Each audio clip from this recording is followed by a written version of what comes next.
time for a new video. It's time for a new life. Et voilà. Et voilà. Et voilà. Et voilà. Et voilà. Et voilà. Et voilà. Good morning, good afternoon, good evening, good night, wherever you are in the world. Thank you very much for joining us. I'm really excited today to have an amazing interview with someone very nice. And first, we're going to start, as always, a little bit of housekeeping. So I see a lot of new names. T's also joined streaming. So please, when it comes to my chat, we all have an opinion and we all respect each other's opinion. Also, that is something new that I have added last week is we do not speak badly about other streamers. Otherwise, my mods will take care of you. My mods are very nice. It's Jojo, but I think Jojo is modding for T. And Irish is modding for me today. We're sharing all our mods with everyone. Next thing I want to say is I forgot to do that last week. As you know, I try to promote on the other small channels. They as important as I am, even though I'm still a very small channel. So let's go.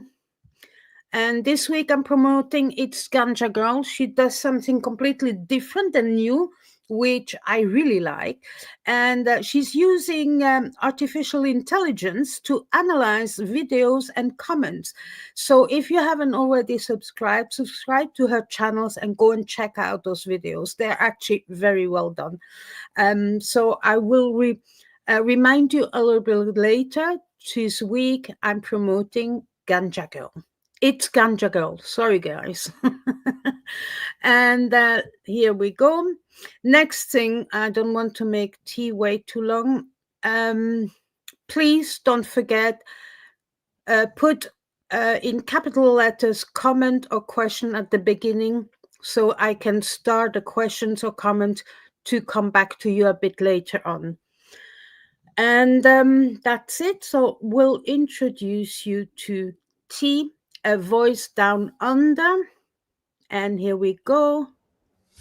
Hi, T. Hi, how are you? How you So nice going? to have you. Thank you so much for having me. I've been looking forward to this. Normally, when I'm doing a live on my own, I try to say hello to everyone, which is not difficult. Yeah. When you don't have a lot of people watching at the same time. So if I don't do that today, I apologize. But we want to know you. That is something we haven't spoken about, is how much time you have. I'm trying not to go over the 1.5 hours mark. We'll see. No, I can't really do more than much. that. I can't do more than that because it is 9 o'clock at night here, and I have to Exactly. get my boy to bed at some point.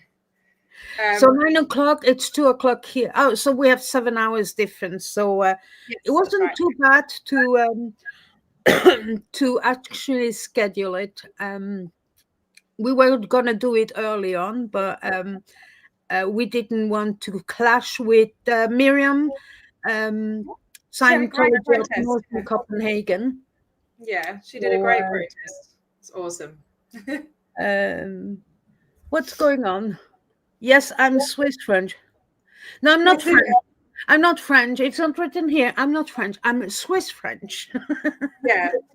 Mad Drop Bear is he's one of my mods and someone I've protested with in the past. He's one of my crew, and he was saying, "Oh, where are you from? Where's your accent from?" So yeah, Swiss French. Well, I accept when people say I have a French accent. It's when they tell me I have a German accent, which disturbs me a little bit. But fair enough, I spoke French at home, did school in German, so it is normal if you get both accents. I just don't hear it. I don't hear it. I hear French, and I actually hear a little bit of a Scottish twang sometimes. Well, I've been here. what are we, 2025? So I've We been are. here Yeah. 12 years. Okay. Yeah. Yeah. Yeah. But if I would like to do stuff, I have to think about, going up to and kick and, I Yeah. think about the things. So, yeah. But we're going to stop talking about me. It's not about me, even though I like talking about myself. It's Yeah, all we're about getting to know each other. We can talk about you as well. I want to know about you. yeah. Well, we can do it in the other way one day Yeah, when sure. I'm more important. Oh, don't say that. We are all important. Mm. But yeah, no, it's definitely nice to meet you, and I've been looking forward to it. You Well, do some and lovely as work. well, for the ones who don't know, I'm Australian as well, even though Yeah. I was 18 months old when my parents decided to come back to Europe. So I've never been So back. nice. So So so do you have 3 passports or 2? Or 1?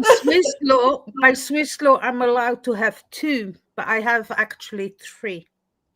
So Awesome. by birth, I'm Belgian from my father's side. Okay. When we moved from Belgium to Switzerland, and my mom is Swiss, she made us Swiss. Yeah. I have both nationalities. But So what do you because I call was that? born in Australia, I'm allowed Yeah. and entitled to that passport too. So So I you're a have that triple too. citizen. And what about UK as well? Do you need to have a passport to stay in the UK, like a residency, or is it? Since Brexit, no, before not, but since Brexit, you need to have a settled agreement. So because when was that? About 4 or 5 years ago, my Yeah. settlement agreement went through easily. It's like I'm British or a British citizen, Yeah. Okay. um, because I was here already Resident. so long. I've been here 26 years. Yeah. Yeah. Yeah. So, I'm practically part of the furniture. Yeah. Yeah. Oh, that's cool. That's really cool. I'd love to have 3 passports. I've only got 1, but I'm entitled to an Australian one as well. I got my citizenship about 6 weeks ago. Oh, Um, really? Yeah, there was a whole mess up, and I had to appeal and all sorts of stuff. It was going on for years, and they changed the rules just before I applied and all sorts of stuff. But I've been here nearly 15 years. So yeah, Right. but I was actually born in Scotland, so Oh, I you am were? Scottish. Yeah, I'm Scottish. I used to have a Scottish accent. I lived there till I was 14, Where and in then Scotland? in Glasgow as well, and In- I had a Glaswegian accent. Believe it or not, I did. Wow. Yeah, It's a and tough accent. My it's gone. mother-in-law had a Glaswegian accent, and the first year I just looked at her like I didn't know what she was saying. I was like, and my father-in-law was from Edinburgh, so it wasn't so difficult to understand him. So he said, "Do you don't understand what she's saying?" I was like, "No clue." Oh, you just got to like pick out words, I guess. Like this is what someone said the other day. Pick out the words you do understand and just make up the rest and figure it Yeah, out but like you that. know what I did? Because luckily I like him. You know the comedian Billy Connolly, he's from Yes. Glasgow. Yeah. And Yeah. so I watched a lot of his comedy, and to get the You ear learn the of his language. accent, and that helped a lot to Yeah, that's to a good idea. actually understand my mother-in-law. Yeah, right. Okay. Yeah. So yeah, I was born in Scotland, and then my mum and dad got divorced. My mum had an affair with the driving instructor. She went down to the south coast of England. She couldn't get any further away from him.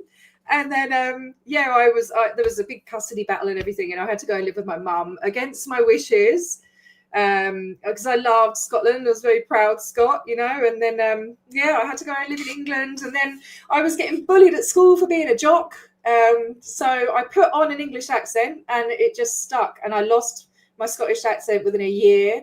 And then sometimes, when I'd go up and visit and see my dad, it would come back. But like just over the years, and since I've been in Australia, yeah, it's totally But gone. And now, I think if you would come to Edinburgh and you hear the accent, yeah, um, And I always say, because I'm divorced, but I always say that's probably why I married my husband. It's because of the accent. But for example, my dad was from Belgium, and every year when we went back to go and visit my grandparents, we automatically, I couldn't hear it, but automatically we took on the Belgian accent, Right. the Yeah. French Belgian accent. Yeah. So I think it's all in the ear. Yeah. Yeah. Yeah. I do a little bit, when I go up there, I'll be like, I and we, and I guess it does come back a little bit. But yeah. I wish I hadn't lost it though. The first 6 months I was here, I was working, and my ex-husband was not working, and he used to call me at work and said, "Do you want your tattoos with this?" And I always said yes, because I had no clue what he was talking about. And 6 months later, I realized, oh, we have tattoos nearly every time. So I realized, oh, it's protection. That's what you meant. Yeah. So you were getting your carb fix then. I just want to say quickly, thank you so much to Irish for gifting some memberships. That was very, very sweet and generous of you. I think that was to me, or was it to you? Irish Yeah, is always very generous. Yes. Yeah, she's lovely. And thank you, Indigo. You said my hair looks beautiful, and that's very sweet of you. I think, Joe, you complimented my hair. I sorted it out because I dyed it a few weeks ago and it went like white in the middle, and I don't know why. So I just went mad and bought loads of blue and just did it all again. So yeah, and hello to everyone else. Is there a special brand you're using? Because I want to go back to pink. Well, I've got very, very dark brown. If you can see there, it's like almost black. That's my natural color. So I have to pre-lighten it twice to get it to go like really like almost white. And then I just put on a really bright blue. I put on a bright blue, like permanent one. And then I top it up with a semi-permanent that's even brighter. So it's high maintenance. And I think I'm kind of getting over it now. And I think I'll go back to natural. I can go back to natural because I'm totally gray. I mean, if you see, this is the last bit of pink I had about a year ago. Yeah. So, yeah. Hey, Laura. How you doing? Hi, Laura. Is it the morning there now? Because it'll be CCHR protest. Let me think. It's 2 o'clock. 1, 2, 3, 4, 5, 6, 7, 8. It's 6 o'clock in the morning. But Laura, I watched her live from last night, which I watched this morning when I woke up. There is the CCHR protest in LA. So make sure you check Laura out, everyone. Definitely. I suppose that's why Laura is up so early. And so that's important to check out. Yeah. And that made me actually check up the schedule of CCHR here in Edinburgh, because they protested last year and I didn't know it. So there's nothing going on. No. They don't have enough people. They don't have enough people up there.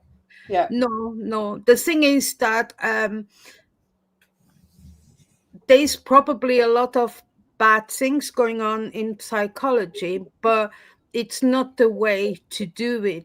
But they're just using psychology to get the word out and to recruit. They cherry pick all the bad bits and they exaggerate them. So, for example, when I protested with Alex against CCHR in London last year, with Leanie as well, Leanie actually looked at the statistics and what figure they said something like, 1 million people a year in the UK are getting electric shock treatment or whatever. She looked it up and the percentages and everything, and it worked out to be, I think, like 900 or something. So that's the level of the lies. And it's been, we went inside the museum thing and it's just horrendous. And there was people in there with their little kids and, all sorts of like really graphic, gross images. And it's all like barbaric stuff from decades and decades ago, like hundreds of years ago and stuff. And it's not like that anymore. Electric shock treatment's been refined and changed dramatically, and it is effective on many cases, or most cases, so that every industry messes up every now and then, you know. No one's perfect, but it's not as barbaric as they make it out to be. And it's scaremongering. And I think that obviously there's going to be people that have had some of these bad experiences and they're going to be like, oh yeah, you know, and get all riled up with them. But it's dangerous for people that actually need help with their mental health, you know. It is dangerous to be doing stuff like that. So yeah, I totally agree, because it is a science that people have followed for decades and decades. yeah, I'm pretty sure there are still electroshock therapy somewhere, there are. and this needs to be removed. Hi, Mona. Thank you for joining us. I don't agree with that, because I have a friend that's actually had a family member. They've had electric shock treatment, and it's saved him. It's really, really helped him. It's not like, you know, when you're biting down on something. It's not like One Flew Over the Cuckoo's Nest. It's you know, I think a lot of the time I think they might sedate you and stuff, and it's very, very short pulses. It's not like you know. It has been refined a lot and is very, very helpful in extreme cases, you know. It's not just something that's done willy-nilly. It's not something that's done without consent. It is something, there's a whole load of legal stuff that you have to go through in Australia anyway, and I believe in the UK, because our rules are similar, you know, with the Commonwealth. It's not something that can just be go down the doctors and get it prescribed, you know. There's a lot of stuff you have to go through to have it done. And it's people that are a danger to themselves and others and stuff like that, you know, or real severe, like suicidal depression and stuff like that, you know, schizophrenia. But it is very rare. I think Lara just said her friend in the Sea Org. Hang on, sorry, my friend also did it. He was in the Sea Org as a cadet, and she was in, and it helped her. So. Oh yeah, I did start it. Yeah, I didn't mean it that harshly. I'm pretty sure if electroshock is used professionally and how it should be, then I don't think anyone will be harmed by it.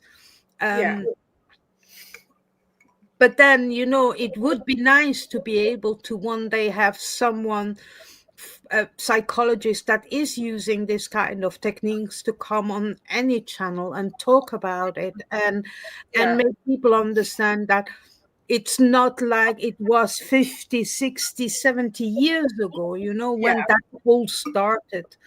I'm pretty sure that was too early to use electroshock, and probably at the time it was very badly used. Oh, the stuff they used to do, you know, like lobotomies through the eye and all sorts of stuff like that. Like, times have changed, and, you know, there is science behind it, and there's no science behind Scientology. You know, where's the science? Why do people read Dianetics and just blindly believe it? Something out of somebody's imagination and stuff that he's pulled from other places, and they just believe it blindly.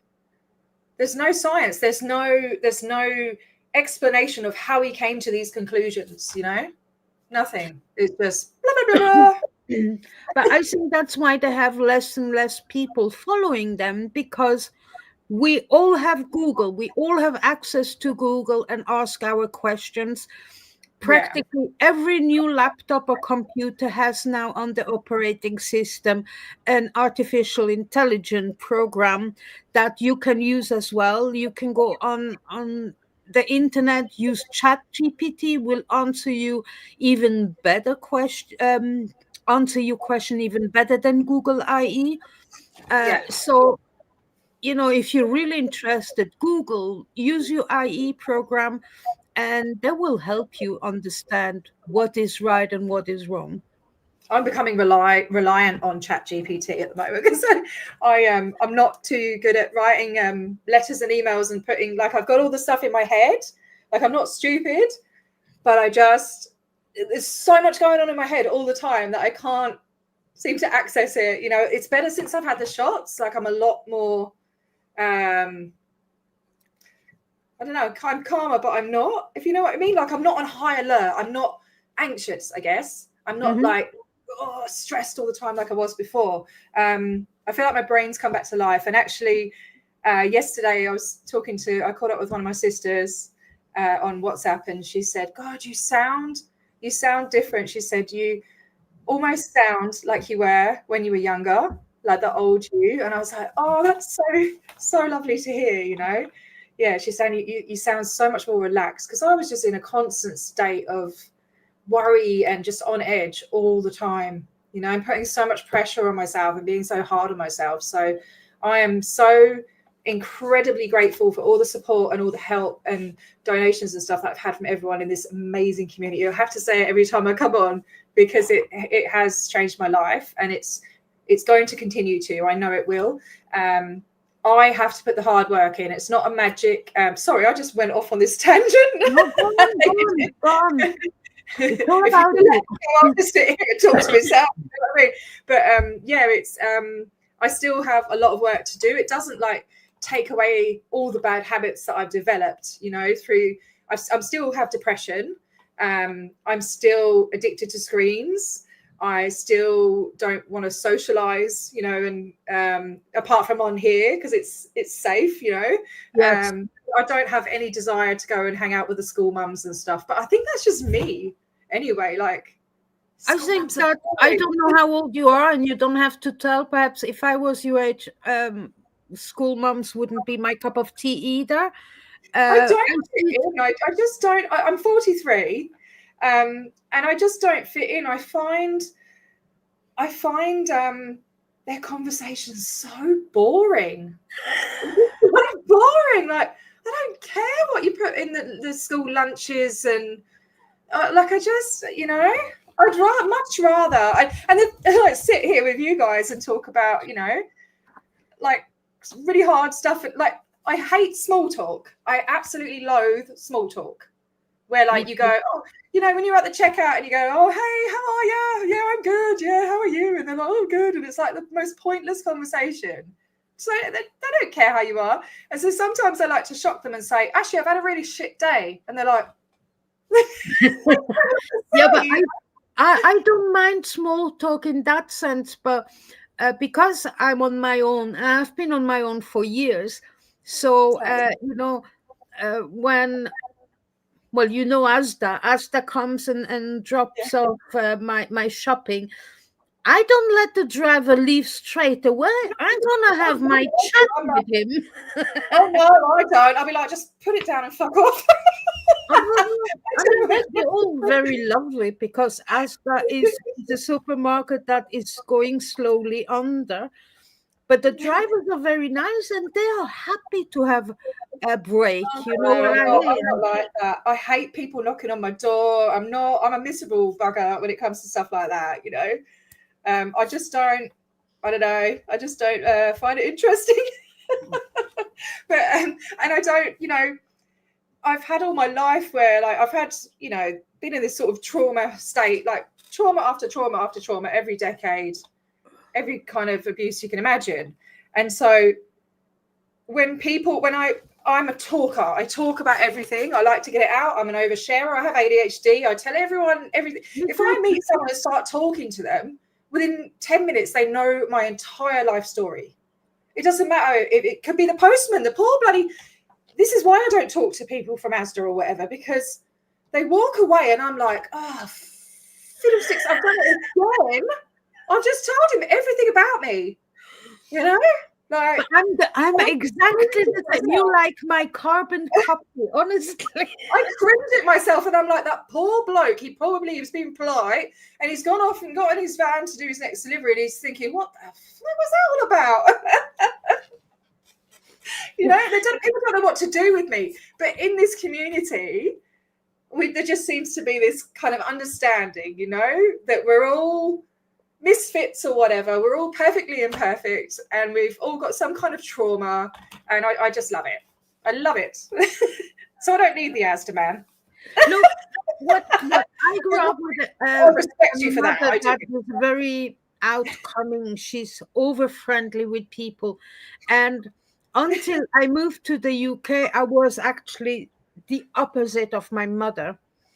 I just couldn't handle this kind of things. I was quite shy as well. Yeah. And shyness comes because I'm small. If I go into somewhere, I open the door, say a restaurant or pub or whatever, or a bar. It's like, time is still, it stops, and I feel like everyone is looking at me. And therefore, now it's different. I don't care anymore. But Yeah. in those days, in my early 20s, I would let my friends go in first and I would be behind them. Being small already was helpful in that sense. Yeah.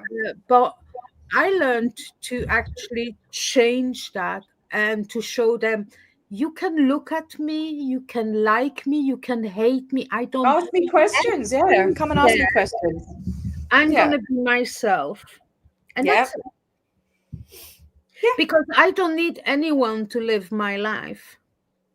That's it. So Yeah. if you like me, good. And if I like you too, even better. If you don't like me and I like you, so be it. Yeah. There are much more worse things in the world That's right. than Yeah. that. You know, You don't there want are to waste people your out life there. worrying. You don't want to waste your life worrying about what other people think, Yeah. Yeah. We've got a question from Yolanda. Did you feel good after your therapy? Do you mean the shots? That's what I was just talking about. So I don't know if my That's chat's probably right. what she means. Yes.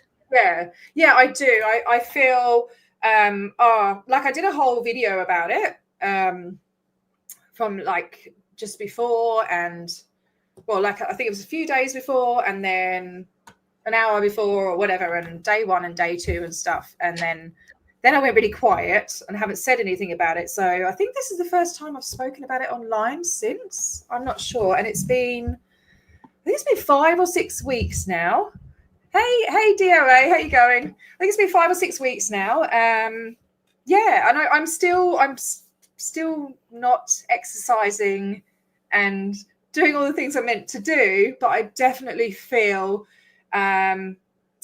I guess, like, for example, if I try and think about my trauma now, my brain just kind of goes, yeah, no, I'm not going to think about that. I'm not going to stress about that. Like, I'm not like in bits on the floor crying and stuff anymore. And I'm actually been really working. I'm going through a historical abuse case at the moment. From my abuser 25 years ago.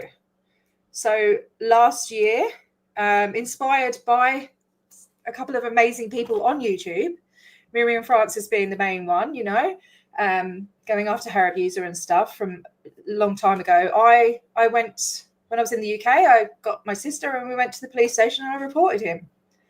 And Well done. Sorry, well done. Well done. The thing is, you see, is that lots of people, and just quickly, hi Scott, thank you for joining us. I just realized, mate. Yeah. I don't want to put men in a bad light, but mainly men who, even though men can be abused as well, we don't have to forget that, don't seem to understand that when someone comes to a police station and report abuse, that it's important to listen and to believe until proven otherwise. And also, lots of people are always questioning, why are you coming forward so many years after? And Well, it's I'll tell you. I can fear, tell you right? something. Yeah, well, he actually. So I was 17 when this abuse went on, and it was for 3 years. And so I was disconnected from my family, like I was isolated in the middle of nowhere in this little cottage. I wasn't allowed to speak to anyone. There was no mobile phones back then. This is in the 90s, and so he'd unplug the house phone and take it with him. He would go out and then go to work. And because it was in the middle of nowhere, if I tried to leave, the amount of time it would take to get there, like I was worried, he'd come back, he'd leave to go to work. And then sometimes every now and then he'd come back like 10 minutes later or 5 minutes later, just to put that thought in my head. I could come back at any minute, I won't go into too much detail. I've got all my story on Mental Health Matters, but I see I've gone on a tangent.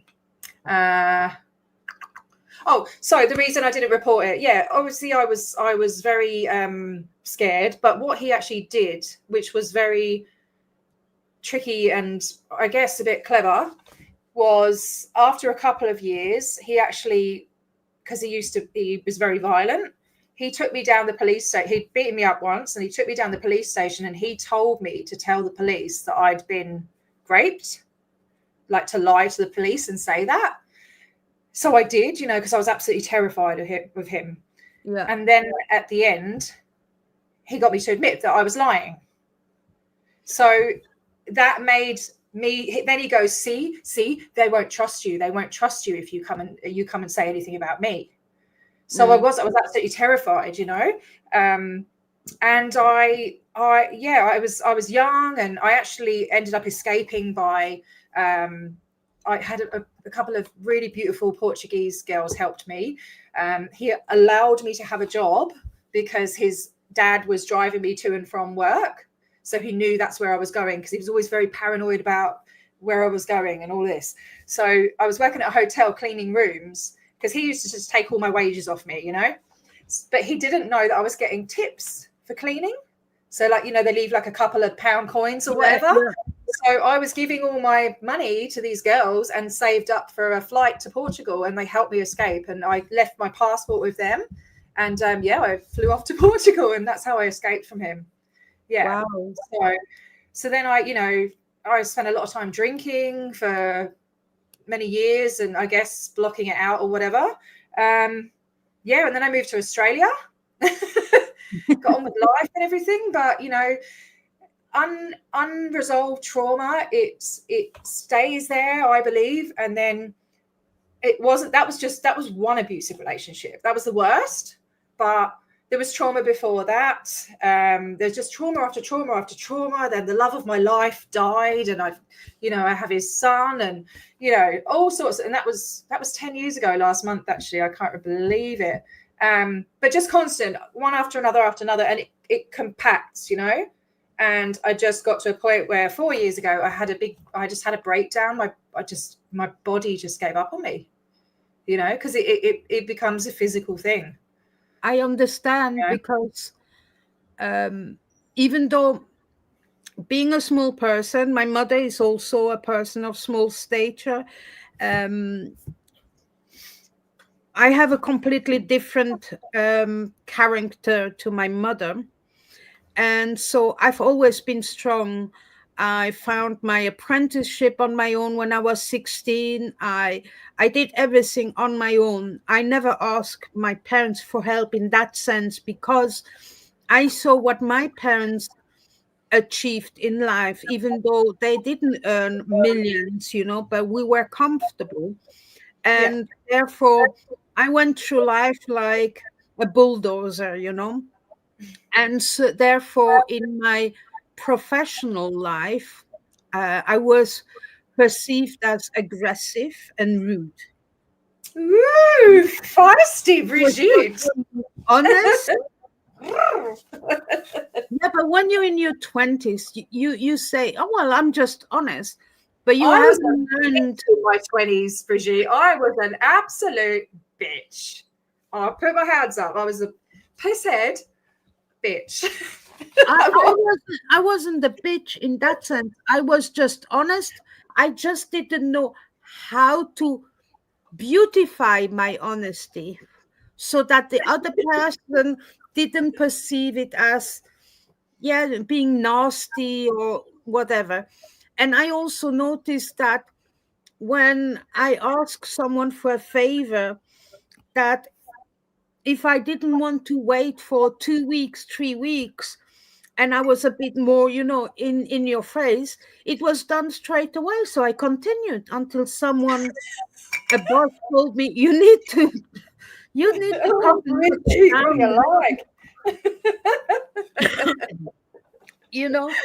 So I've always been very strong, and that's my character. And Steve, when I moved to the UK, within not even a month, I met Steve. We were together for 5 years. We were meant to get married, and he passed away of cancer. Sorry. That didn't even deter me. in the past, my dad passed away when I was 22. My brother and I looked after our mom. I took my mom out all the time with all my gay friends. She was Yeah. always so much more fun than I was, actually. I used to live in And Brighton and I'd go out gay clubbing and I absolutely loved it. It's so much fun. I have to say, I came to London when I was 20 to learn better English and do my Cambridge certificate and everything. And I met gay guys in school. Yeah. And I think I went to school properly and very seriously for 2 months. And then I knew all the gay clubs in London. And I Yes. was very well known. I don't think you're allowed to say it these days, but this is the name that my gay friends gave me, or it was a saying that they would say. They called me a fag hag. Have you heard that expression before? You know, like, because they'd all come around my house and we'd do each other's makeup and, you know, like, and I did a course as a nail technician back then. So I was giving them all manicures and pedicures and yeah, loved it. Well, there was a club in London. Actually, I need to double check if it actually still exists. It was in Kensington in London, and it was the top roof of a building with a shopping center inside. Okay. And so you have the disco, well, the club at the top on the roof.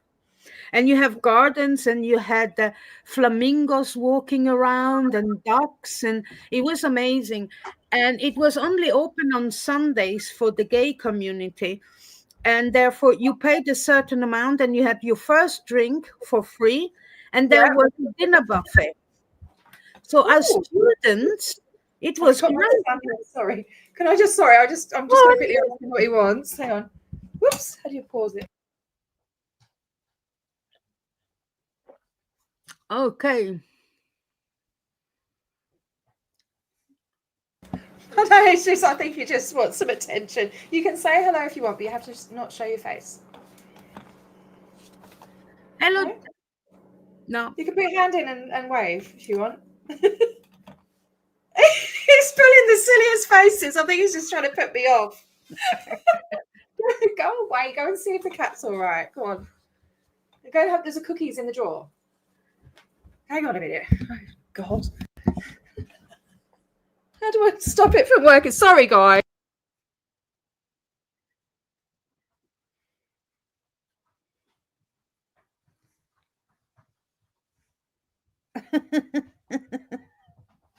I can't hear you, T. Okay, what you doing, Baxter? It's crazy, dog.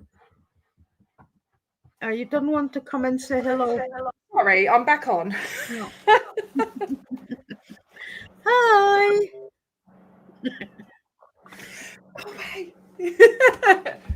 His iPad ran out. Like, we'll just go and bloody just plug it in then. It's 20 to 10, you know. He's very lucky having a late night, but yeah. Oh no, but you can't keep annoying me though, darling, because we're doing an interview. Okay, seriously. Hang on 1 sec.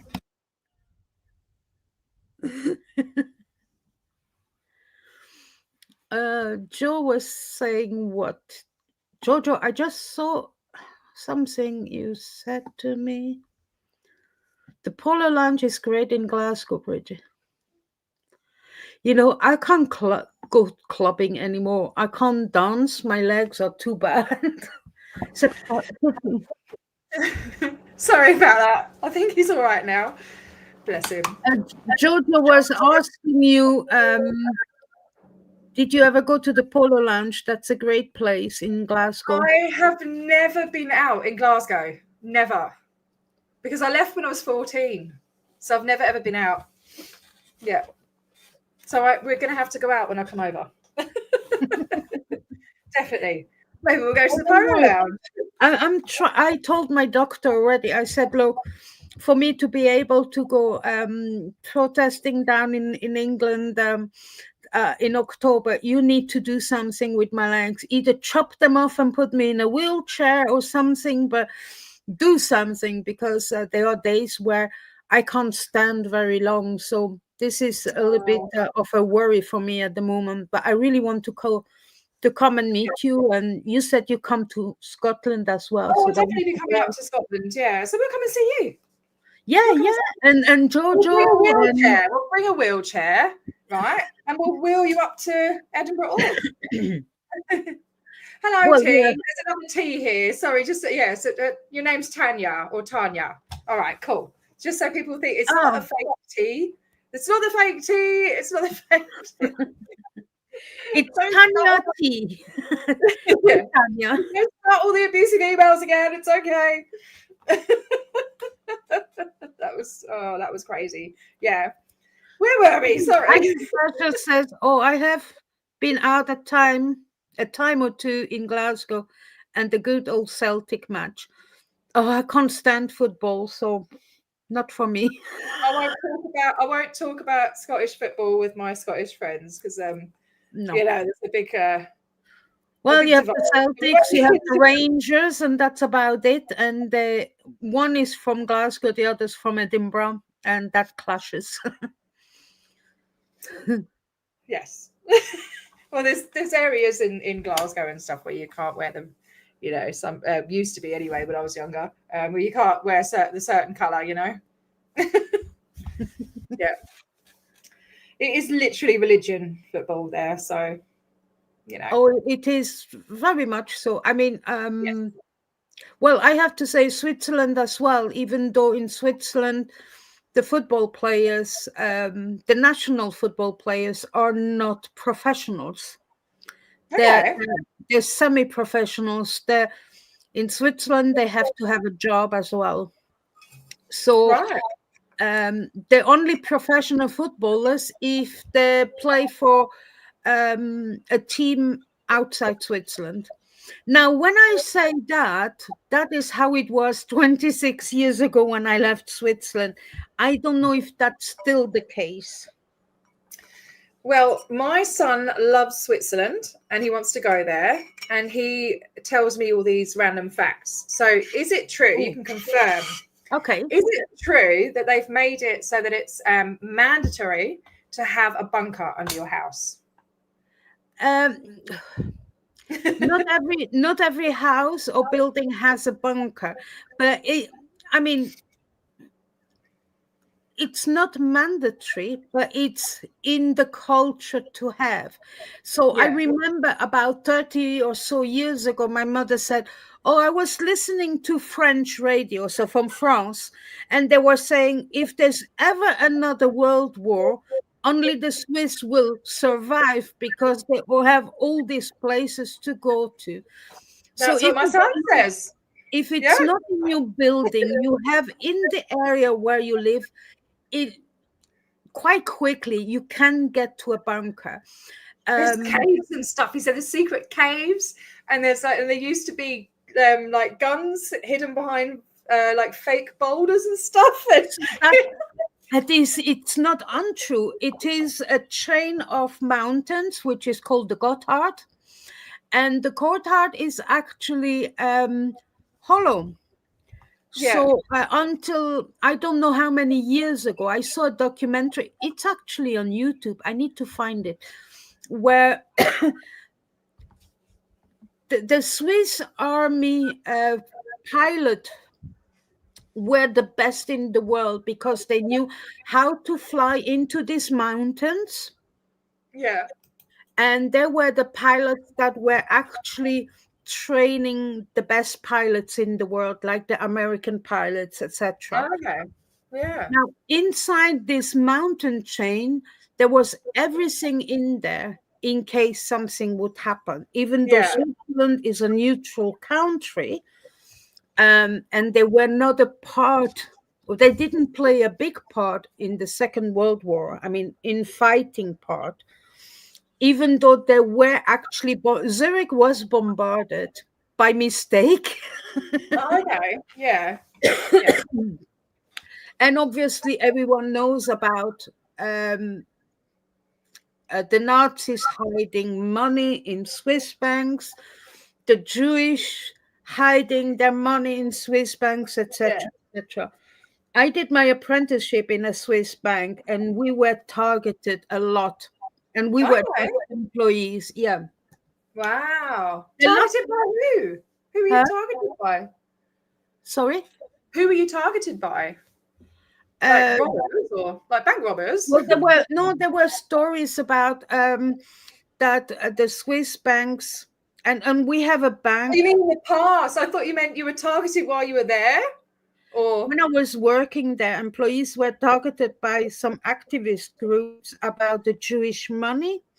Obviously, the banks were sitting on this money, but if you don't know how far you're gonna go back to find the survivors or the newer generation to these people to give them the money, and so the banks were stealing, the employees were at the same time bad because they were working for this bank. It was a big thing in the late 80s, early 90s. So it was sometimes quite difficult to work in companies like that. Then I worked for Shell, and we had the same with Greenpeace, who targeted the employees instead of targeting the Greenpeace. company. Mhm. Wow. Yeah. What the hell? I like that. Sorry. Wait, where's it gone?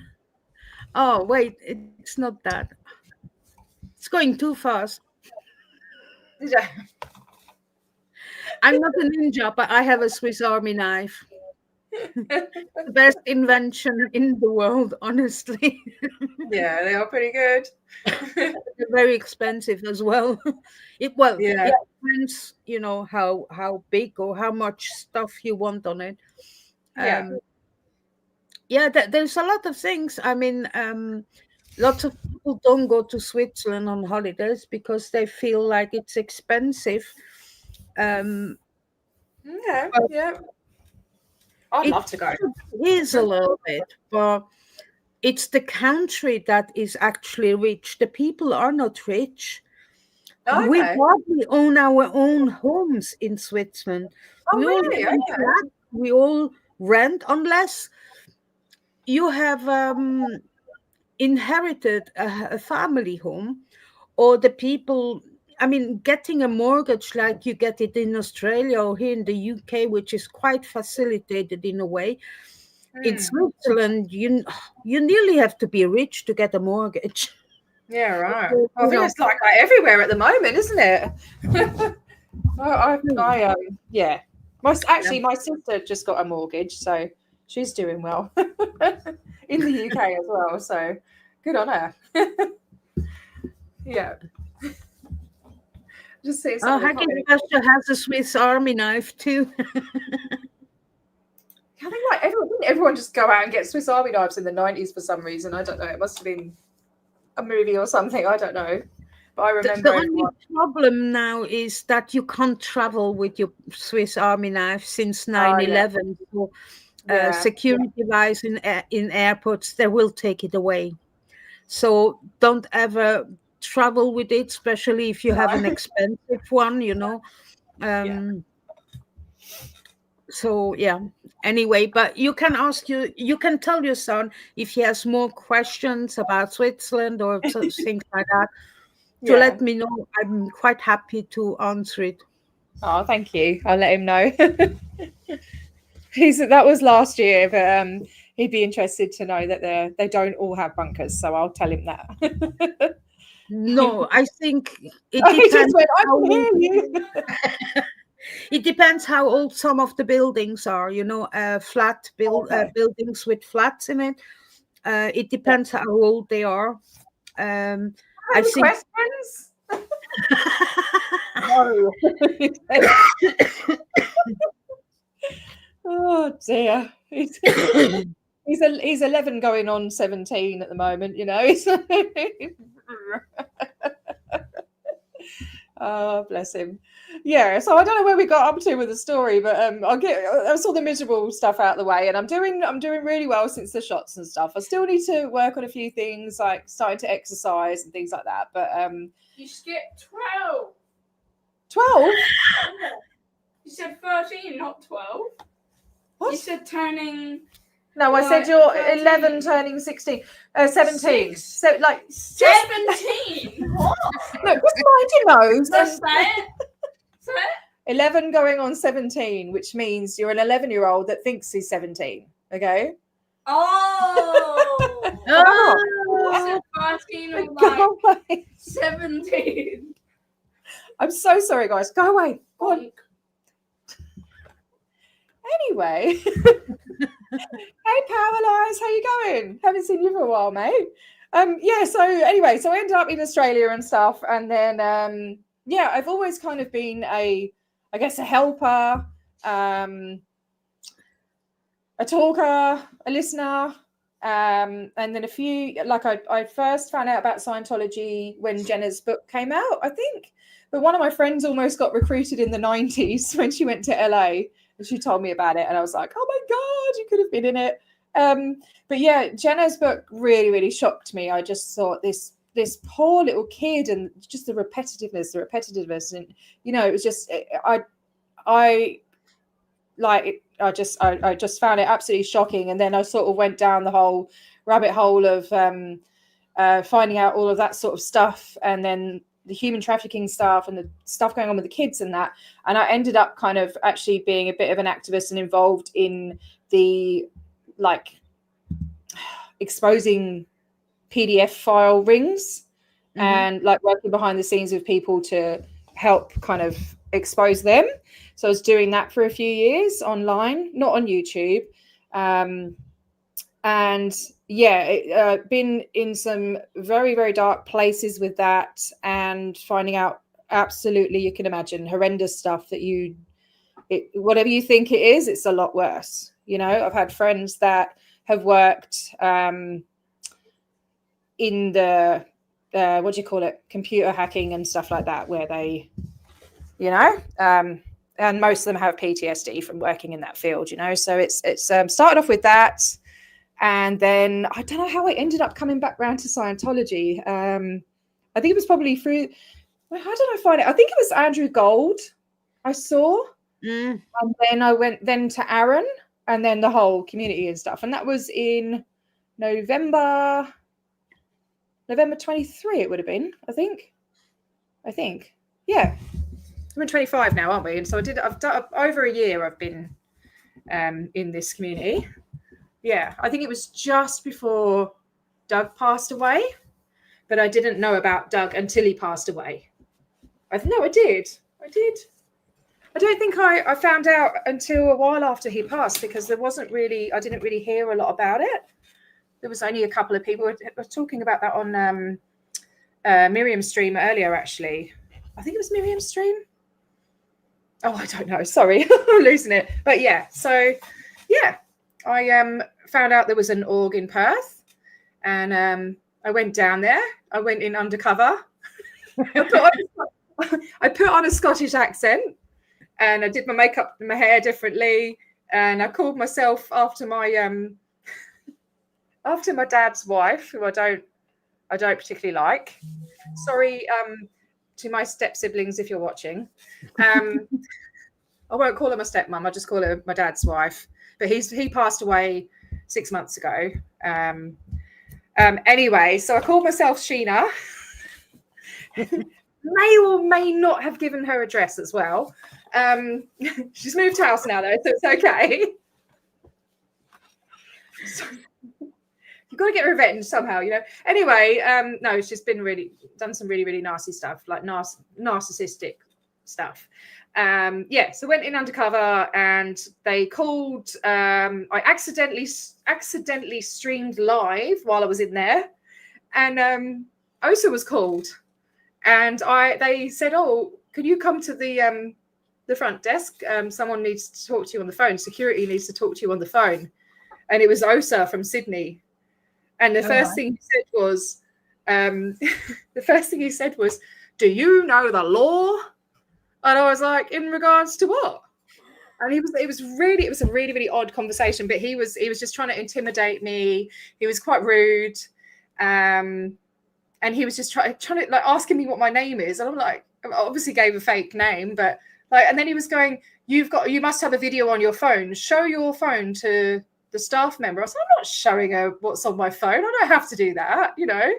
And I wasn't. I think I must have pressed live. He was saying I was live on TikTok, and at that point, I'd never been live on TikTok, so it was really weird because if I was live, it would have been on YouTube.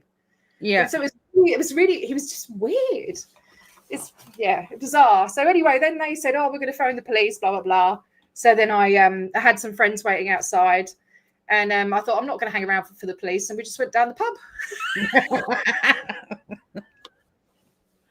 And then obviously I've gone back since then, and I've protested a few times, but there's not really anyone else in Perth that can join me, and it's very, very, very quiet here. I'm guessing around 40-50 members maximum public. There's no Sea Org. It's a family-run org. So they got you've got like the dad, the stepmom, 2 daughters, and I think there's 1 or 2 sons. And there's just not really that much action. I've had a conversation with a couple of publics, and planted some seeds. One of them was well, actually it wasn't me. There was another person called the Scientology Watcher, but she doesn't stream anymore. She had a conversation with a Scientologist, and she said, you know that it's all when you get up the levels and stuff, you're going to learn about aliens and Xenu. And he said we told him all this stuff, and he was like, oh my God, what have I been doing? He's going, all that money, what have I done? You know? And so I hope that he wasn't like messing around with us, and he, you know, realized like, oh shit, it's all a con. And then another time I had a really good conversation for about a good 20 minutes with this guy. And he was, he'd been going around handing out, the drug-free world leaflets, like going around and knocking on people's doors and educating them, you know. And so I sat there and I said, you know, I told him Serge's story. I told him Miriam France's story.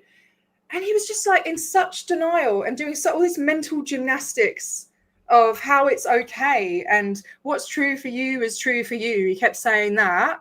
And he was like, how do you know it's true? And I'm like, because why would he make that up, you know?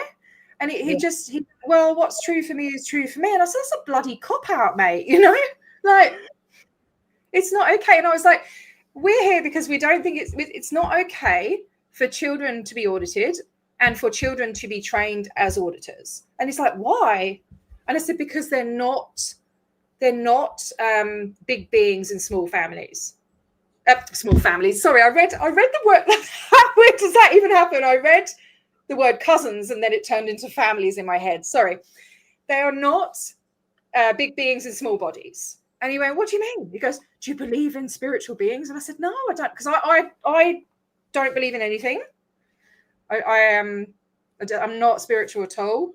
And he was just, I don't know, he was doing all this and then my phone battery ran out and the police came and so every time I've been there, they phoned the police. They've lied to the police and said that I was in the building when I wasn't. And I'm like, well, that's just silly because I'm filming it all, you know, because it's very important to film everything, you know, just for your own safety, for proof.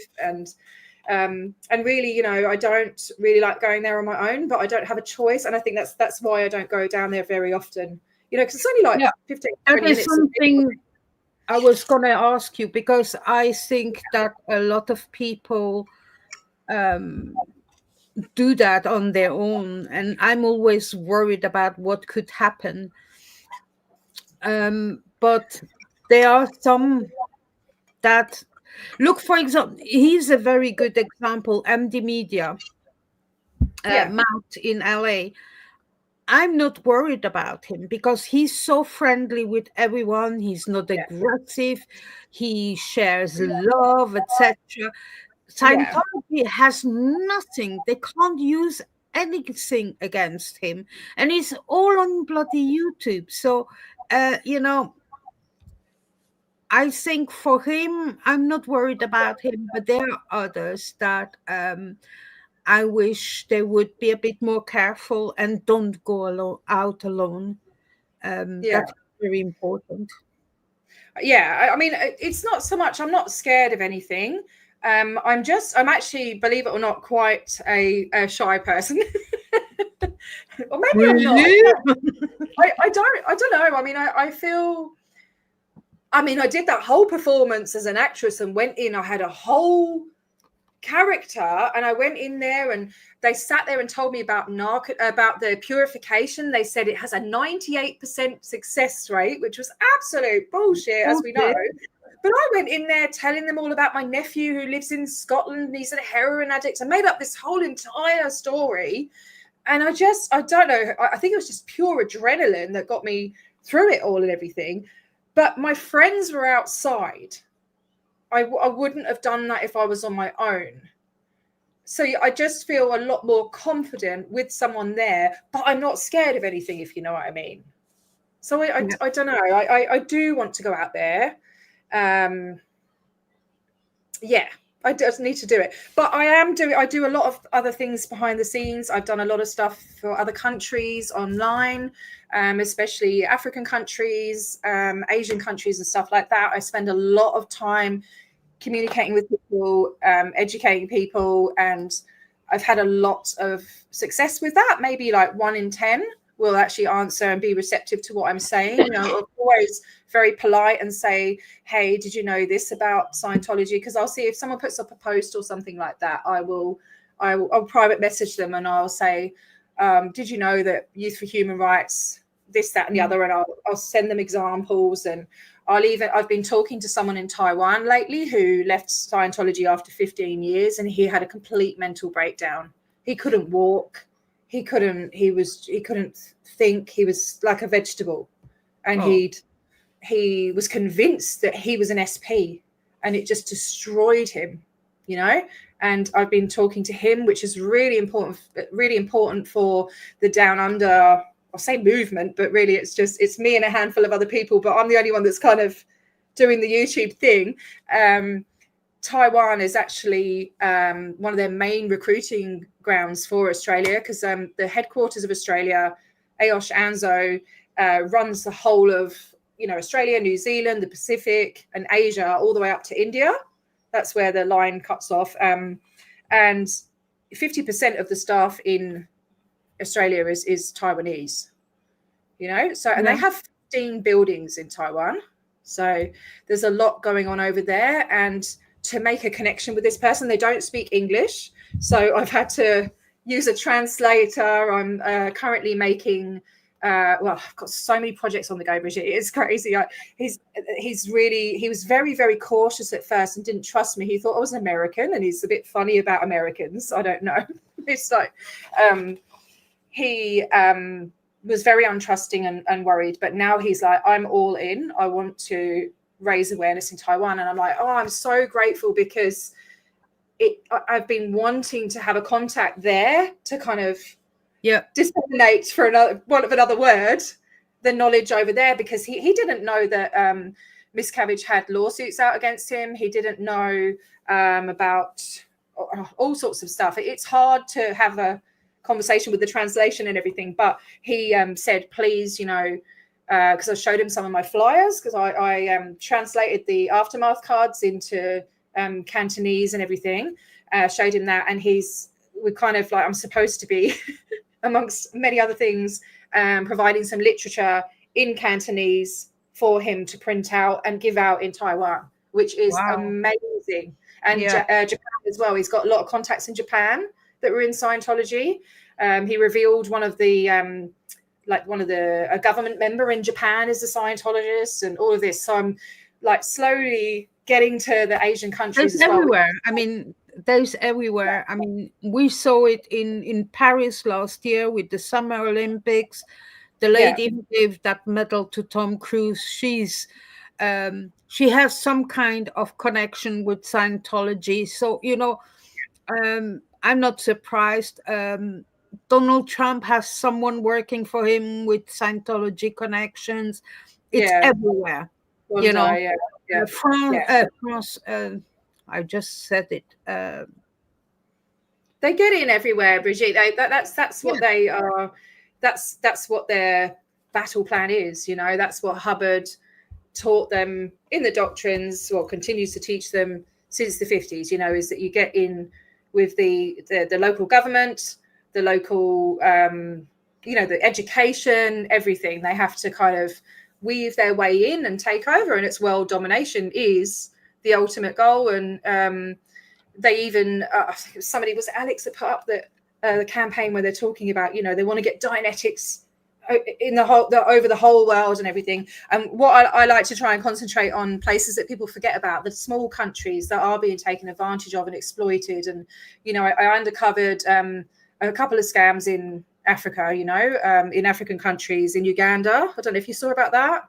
No. As a volunteer I hardly have any time during the week to. There's a lot, mate. There's a lot going on. There's so much going on. I see what YouTube pops into my home screen. Yeah. So otherwise, I would have to go through everyone that I'm subscribed with. And I would actually never sleep while I'm working. You're right. That's what I was like. I come home late, and when I first came home, I just used to have it on all day and until exactly. I do listen to stuff when I'm at work sometimes, but I'm trying to cut down on the screens. But I uncovered so there was a volunteer minister scam. I'll just quickly say, because I probably have to go at about past. There was a volunteer minister scam where they've been recruiting people in African countries online.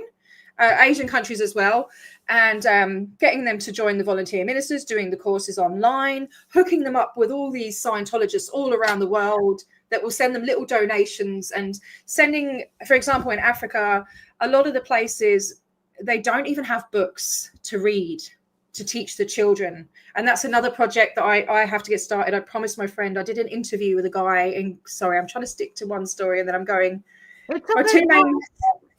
The Uganda one, basically there was a guy that was working with the volunteer ministers. He left and he's told his story. I interviewed him, and they were telling him to stage photograph. Well, he did do it for a while, and then he stopped. He couldn't do it. He said, this is wrong, and he left. They were supposed to pay him for teaching the kids English.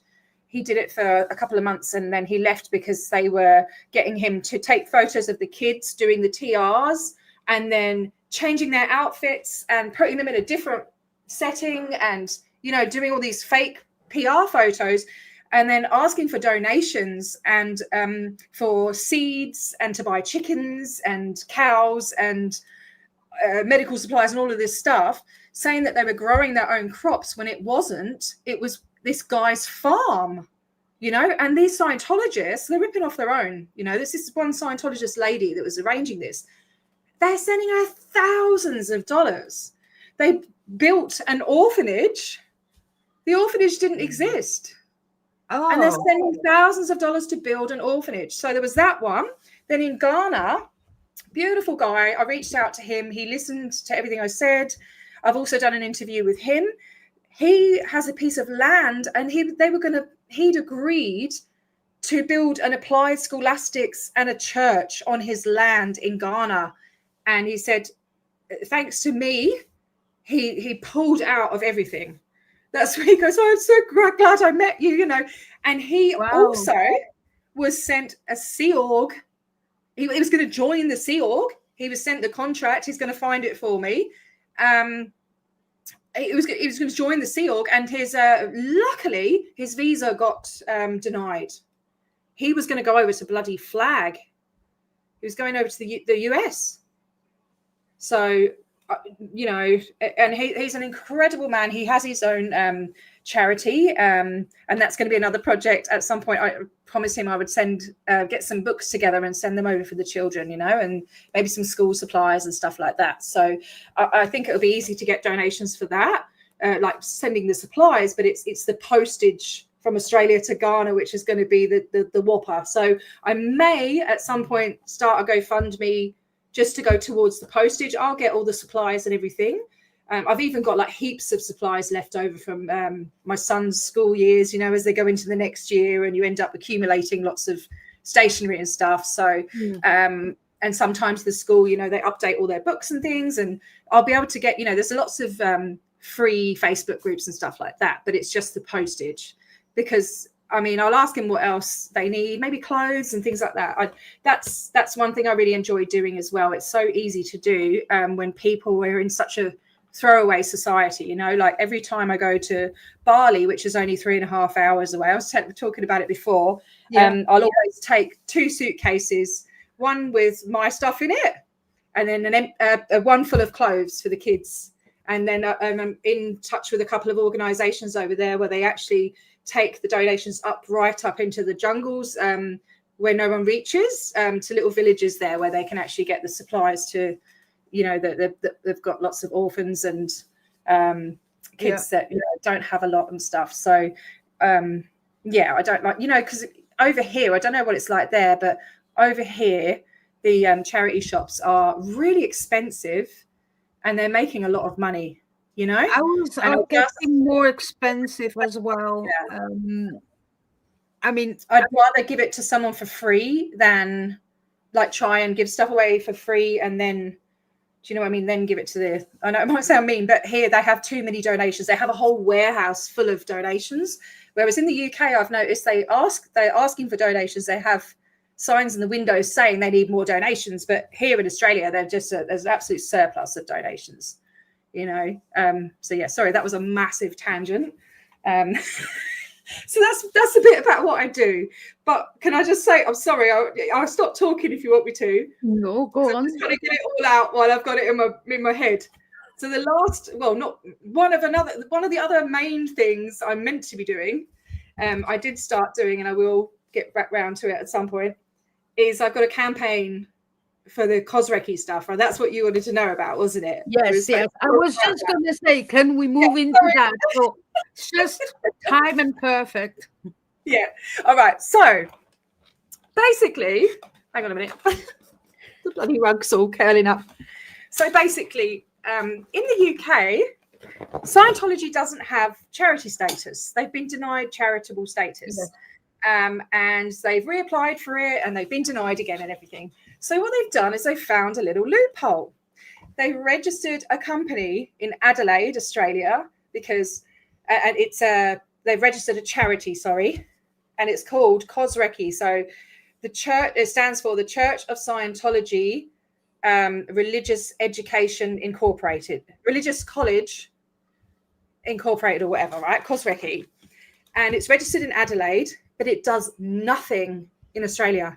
Nothing. It doesn't benefit the Australian taxpayers. It's registered as a charity in Australia, but they don't do any charitable work. No, not in Australia. It funds everything in the UK. So all of the buildings, most of the buildings in the UK, like the building they bought 6 years ago now in Edinburgh, was funded by them, right? Yeah, well, not funded, but it's bought by the obviously paid for by the parishioners, tax-free, you know. Yes. So through that loophole. So in 2010, this I don't know if you know about Senator Xenophon and the whole big campaign where they tried to get an inquiry launched around Anonymous Days. They had a South Australian senator here who teamed up with Brian Seymour and Steve Kinane. Brian Seymour he was massive in 7 News. He's been out in LA. He's done interviews with Tommy Davis and all of that. He was in the news all the time in Australia. And was really pushing for an inquiry. He had 7 people that had left Scientology and been through serious abuse. One of them had 2 daughters that died. There was a guy that was up working with David Miscavige. These 7 survivors had all of their stories, had like just constantly on their case, so much evidence, got it to Parliament and everything, you know, asked for it to be made into an inquiry, and they were denied. He was denied. And I couldn't believe it.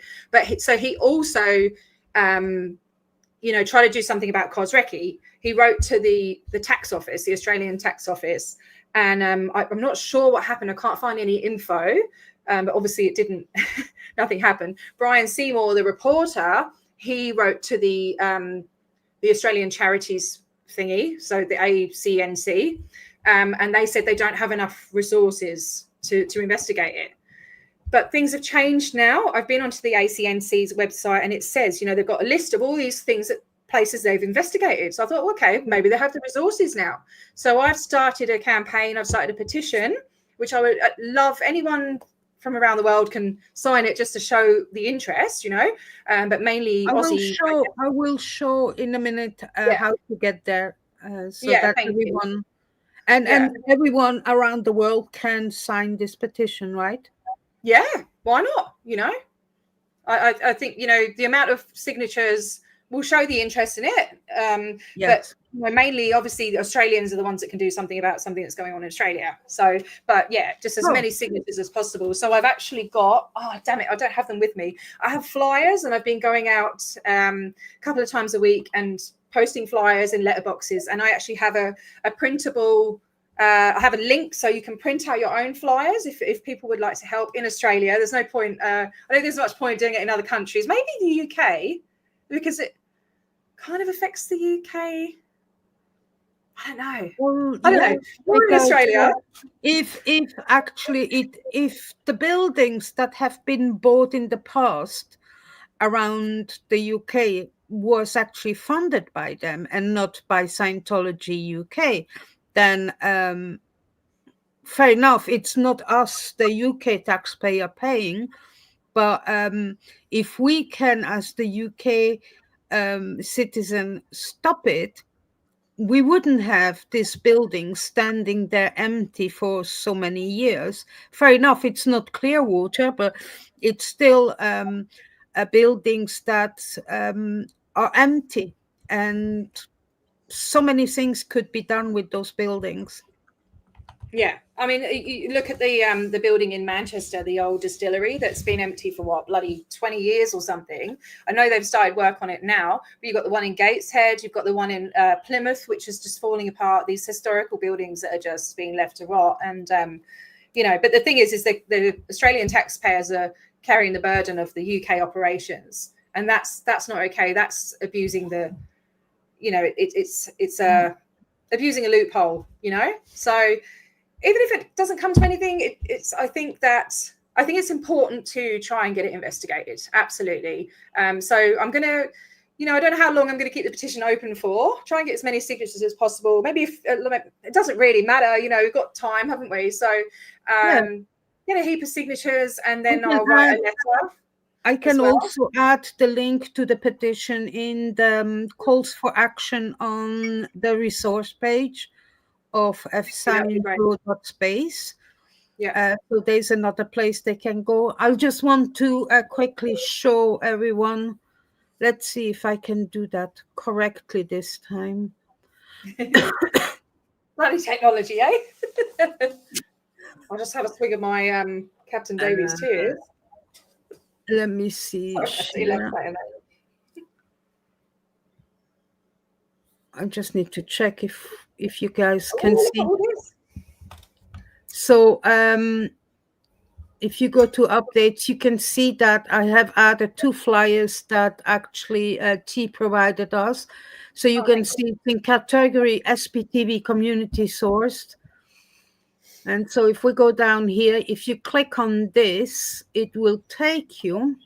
Now, let me check. Can you see? Yeah. And then Aussie taxpayers flyers. So if you double click on that, you get then this flyer. So if you actually scan the QR codes, you will be taken somewhere. So the one that I have up, because there are 2 QR codes. One's for the Change.org petition, and then the other one is to a Facebook page that I made that has information on it about Cosrecki, explaining it. I need to update that and write some more stuff, and it's this just kind of just put it together in 10 minutes. But and then have a link there as well. So I've seen this Facebook page is quite new. Yes.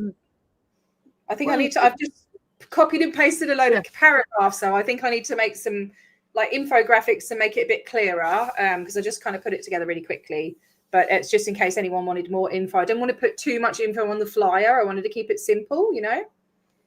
Yes. Oh. Can you see? No, you can't see what I'm seeing, right?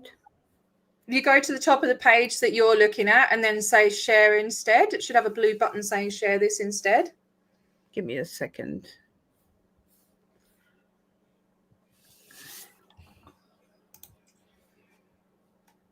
No, it just says stop sharing. Give me a second. We'll do it differently. While you do that, I'll look at. Do you want me to read out some starred comments? You So go on.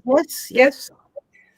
Oh yeah, so Amy M, yeah, I've seen you have a short on your channel of all the CCR locations. If anyone's interested in that, please check out Amy M. And Amy does some great work speaking out at the meetings in LA. Joe, I've read that I've said you about the hair and stuff. Oh yeah, there's my Facebook page. Yeah. And this post from the 6th of May, that takes you to the petition. Yes. Yeah. So you got the QR code and the link at the top there as well, above that black graphic there. Yeah. And I also have my Facebook group, Voice Downunder. For anyone in Australia or wants to know if there's any upcoming protests and stuff, I'll advertise them there. But it's a private group. I don't want any older Tom, Dick, or Harry coming in there and undercover people. So you have to answer a question before you come in there. Is it a Voice Downunder? Yeah. No, it's not that one. No. It is called A Voice Downunder, but it's got my logo. I think Down Under's one word. That's why. Yeah. That's it there. Why is that coming up as... Oh, you're in it already. That's why I thought, oh, it's coming up and showing it. Yeah, that's it there. Yeah, that's it. Yeah, yeah. So yeah, I've got a Facebook group there. I've got some lovely people sending me things from the different orgs and things, which is awesome. Now Osa's probably having a good look because I know Osa watches my streams. Brexit was effing stupid. I agree. Oh, so also for the Australians, there's been a Victorian inquiry launched looking into the recruitment processes for coercive control groups and cults and things like that. And you can make a public, what's it called? Like you can go in there and do a little questionnaire and then make a public comment about that. And also for survivors of cults and things, you can go in there and share your story. You know, and that would really, really help if you tell your detailed story and stuff. They can understand what's going on behind the scenes and stuff, and hopefully get some legislation changed. So that's going on as well.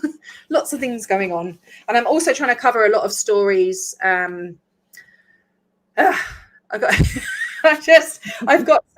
my list of names of people that lives have been cut short because of Scientology. So you've got a lot of people that have reached the OT levels and have gotten cancer and have refused treatment because they've been told that their OT powers and auditing can cure them, and they've died younger than they should have died. You know, with cancer, they could have maybe survived if they got the treatment.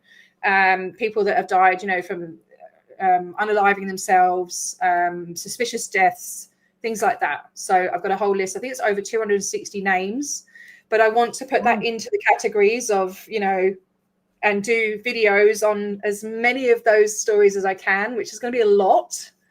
But then I'm also trying to cover stories that have happened in Australia, just to kind of get the word out of, you know, the history of Scientology in Australia, all the news articles as well. And then, yeah, just heaps and heaps of stuff. And I don't get that much time. So, yeah. And there's Lara's comments.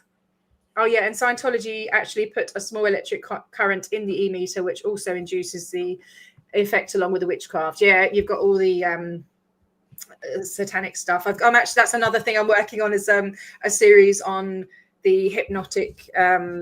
So Hubbard's the first episode is Hubbard's history with hypnosis, how he first started using hypnosis and learning it, and how he adapted it into Dianetics and all of that. Then the next episode will be about Dianetics and the hypnotic properties of that. And then going in, I want to eventually go into each level, the TRs, and go up the bridge and explain each part and how the hypnosis works and everything. So that's like pretty deep. That is a work in progress. And then, I'm not going to keep going on about projects because there's lots. Sorry, Brigitte, I'm just blabbering away. Okay. I'm on a mad one today. Let's see. Oh, so Brigitte, if you for your hair, if you try mixing developer before you put the pink on, it can help your hair absorb more of the color, and putting a shower cap over your hair to create a heat barrier during the process. Oh, that within the next 5 minutes, I will already have forgotten about it. But actually, no. Sorry, I just saw something. Go on, share. Amy said I need to change. My handle needs to be changed on the Scientology site. I'm not showing up live because I changed my name. Yeah, you will need to double check with Fluffer, Skrill, Okay. or I can actually message her through WhatsApp. It will be quicker to check. Okay. Probably your old handle is on the Scientology space. Yeah, So I changed it from hashtag Scientology or hashtag Scientology. You might not appear as live. No. Okay. So I'll Right, message her and ask her to check it over, and That would be if awesome. it's the Thank old you. one, to add your new one. Yep. Yes, thank you. And for anyone that hasn't checked out Scientology, it's fscientology.space. You can go there and see which protesters are live, and the various resources and stuff. And there's a list of people that protest and things. Yeah, sorry, just plugging you. You go. I'm really chatty tonight, aren't I? Oh dear. Oh, is there an exact spot? Laura says, is there an exact spot or link you can print it out? Not yet. I can do that though. What can I put it on?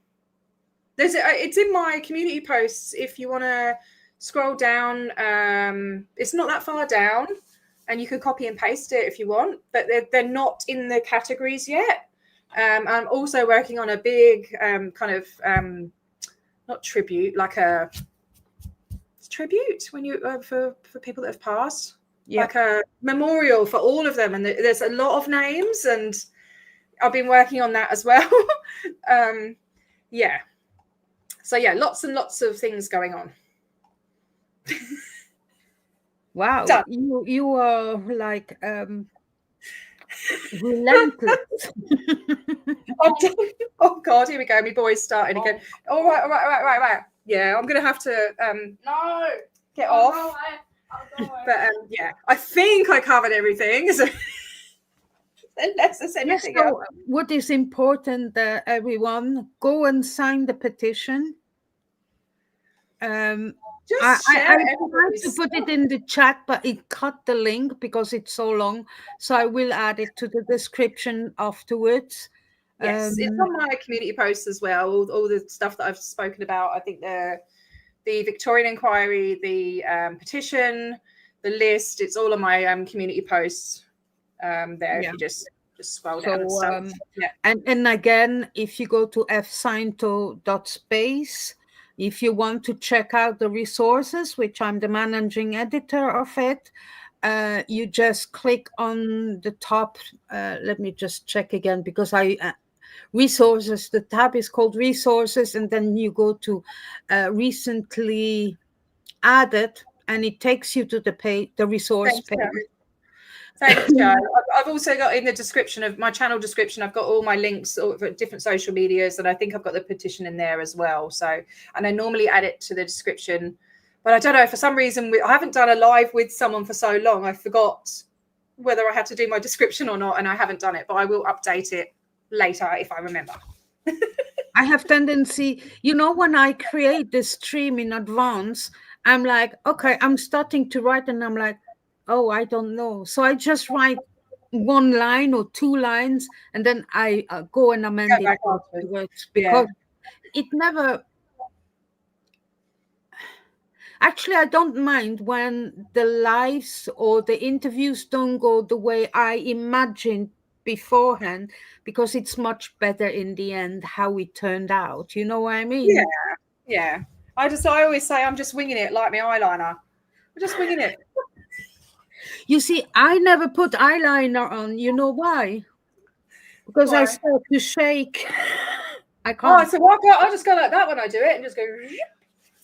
I can't do. I have two left hands when it comes to makeup. I'm left-handed. No excuse. No, I mean I I'll have come. two left hands. I really. I'm Uh, joking. I can I'll do come the and do it. mascara. I I'll can come and do. do it for you when I come to Edinburgh. I'll come and put some Yeah, eyeliner on, and then we can just wing and it as together. well. In Look, Edinburgh. this eye. I have a. You see my sagging eyelid, which this one I don't. But this one.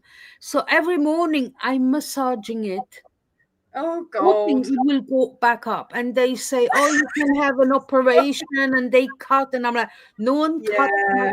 eyelids." What are we going to do with you, Brigitte? We'll just have to, we're going to come up and get a wheelchair and some eyeliner and maybe some sticky tape, and we can like.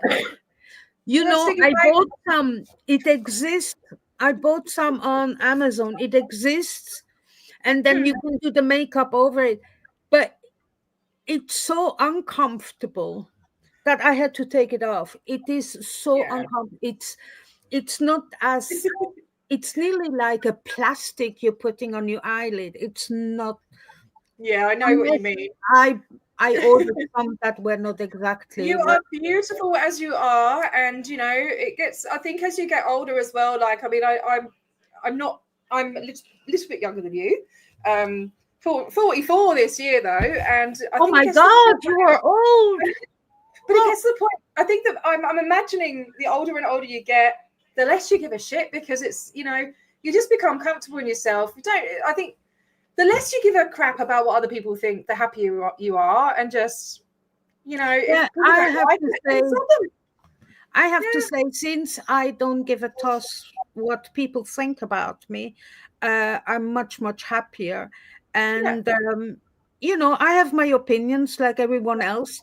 I don't always share them with everyone, or certainly not online, because I see what it can do to some streamers. And some streamers have done it over and over again, and they haven't learned their lessons. So um, I don't want to learn my lessons. I prevent my lessons not. I'm not saying a word, mate. Not saying a word. No, I'm not. I'm not saying any names, but I I know. learned through. I learned through other streamers doing their mistakes. So I'm not saying I don't make mistakes. I probably Oh, do we it. all, no one's perfect. All our shit smells the same at the end of the day. Do you know what I mean? And I No, think if you're, if sorry, that wasn't a very elegant way to put it, but doesn't matter. I can be elegant when I have to be. But at the end of the day, look, you gotta think, why are you here? And the people, I don't know, the people that know who you are and are there for the same reason, you'll flock together, won't you? And the people that are with the drama, they can just they can just get on with it if that's what they need to do to get through life and make themselves feel better about themselves. It just says what sort of person they are. So whatever, crack on. No, just stay true to yourself and keep doing what you're doing. Yeah, I'm just saying that I think what all of the people that I have, that I know, and I mean, not met in person, but met through this community, are Yeah, doing a great job. The people that are supporting us are amazing. yeah, I try not to forget to tell them every time I'm live, because it's important. Um, and look, I'm like everyone else. I want to have more subscribers, but I'm happy with the ones I have. I love having good laughs when I do lives. We don't always talk about Scientology if there's nothing to say about it.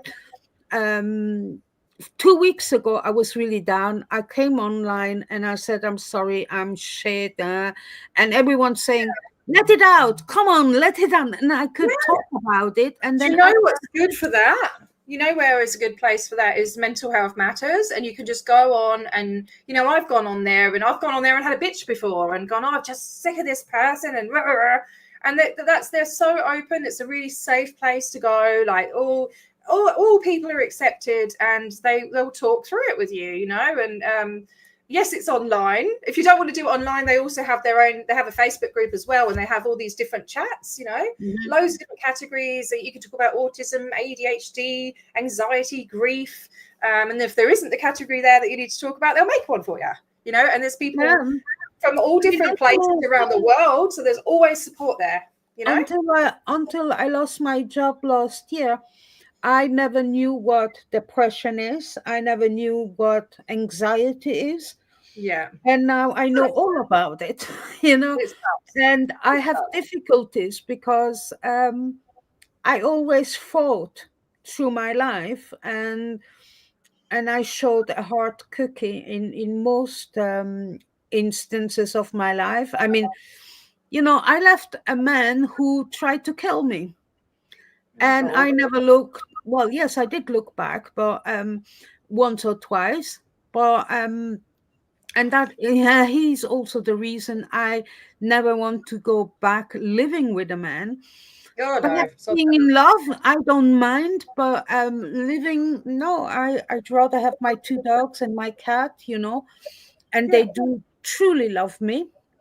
Yeah. Um, I hear but you. it's difficult I've been for me single because for I've been a tough cookie all my life, and then suddenly all this crumbled.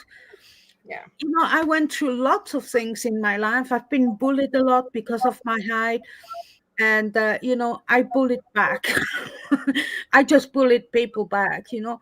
Yeah. But then suddenly at 58, everything came crashing down, and I started to have to see a therapist. And the therapist said to me, well, you have a lot of past trauma to go through. That's why you, and I'm like, no, I have no past trauma. And This then is he what I goes, was saying earlier. Didn't I say, you know, it goes unaddressed, and a lot of people don't realize they do have yeah, trauma. They're like, oh, that was just, I didn't know that I had abandonment issues until a year ago. I didn't know I had abandonment issues. And then when we discovered it through like sort of semi-hypnosis and all sorts of stuff with this amazing therapist, and she said it's abandonment issues.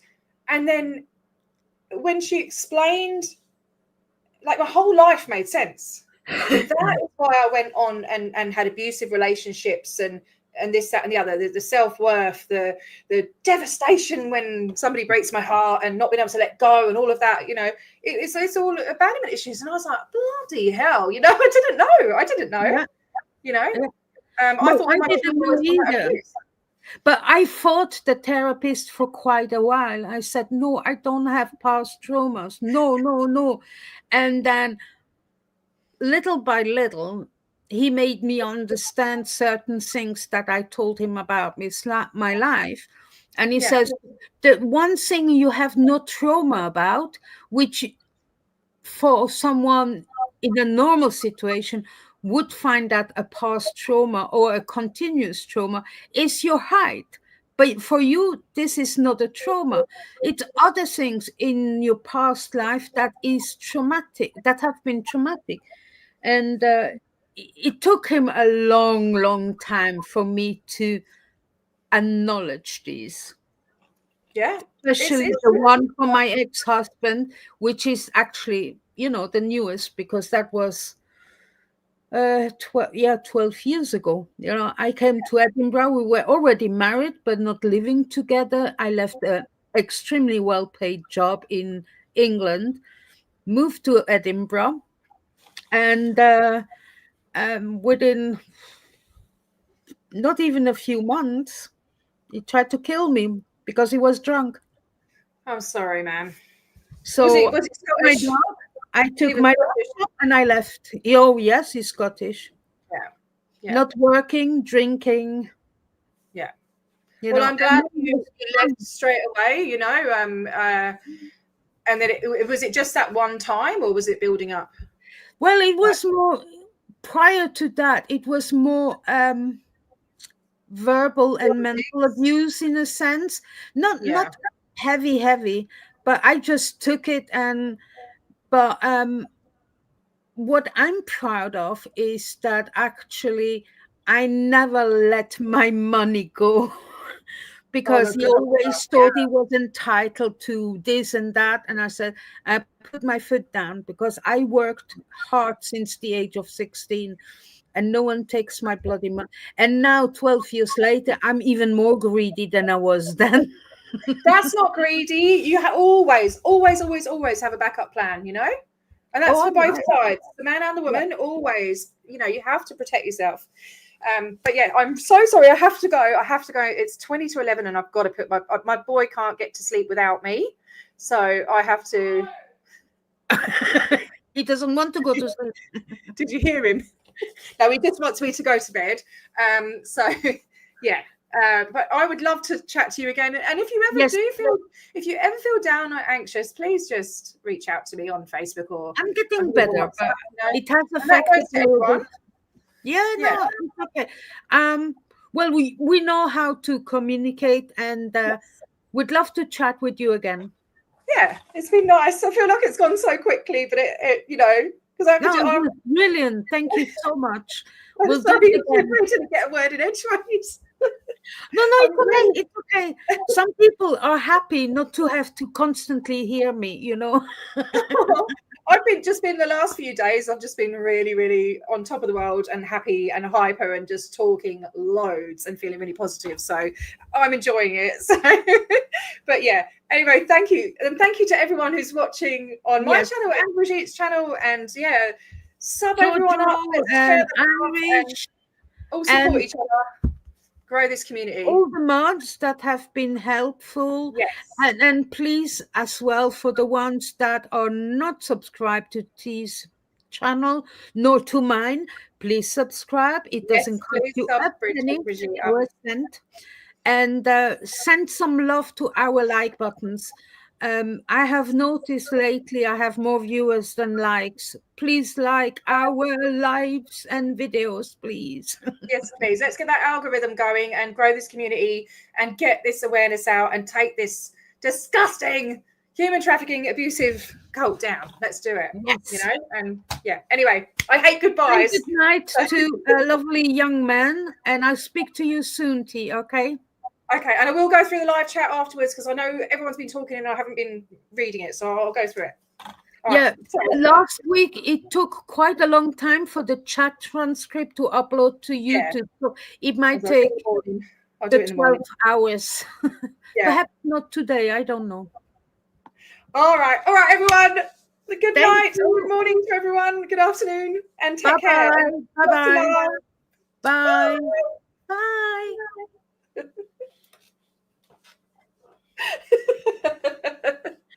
Go. Is it gone? Put your boy to sleep. Oh, I've got to press leave the studio, am I? What am I going to do? Am I still there? I'm going to chuck you out. Okay. Bye. Bye. Bye.